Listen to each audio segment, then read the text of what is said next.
If you want to add widgets to lock screen on Google Pixel 11 Pro, first of all, you need to go to Settings. Now over here in Settings, you want to go to Wallpaper and Style, and if you have the preview of the lock screen, you want to swipe up from this bottom section to reveal these additional options. And here choose More Lock Screen Settings.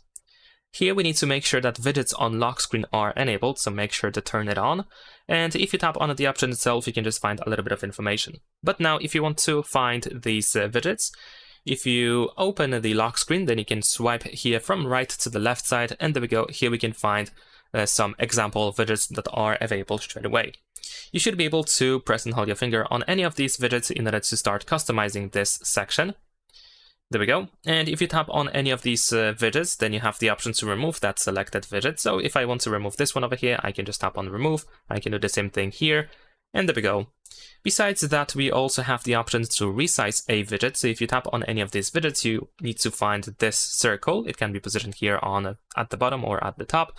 Usually you can drag by the circle to adjust the size of that widget. Sometimes it is actually limited. I mean, you have only a couple of sizes available. But besides that, if you tap on Add Widget here, then of course you should be able to find a couple of suggestions that you might want to add straight away. You can, for example, tap on the widget and then use the Add button. There we go, then it's going to be added. And in some cases, you should also be able, I believe, to press and hold your finger on a widget. So let's see if that works. Yeah, there we go. And then you can drag and drop it at any place. You can change position for these widgets as well. You can just press and hold your finger and then just drag and drop it anywhere. And you have, of course, more than just these 3 slots.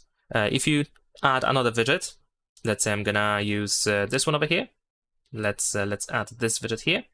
And as you can see, it is going to be added on this next page.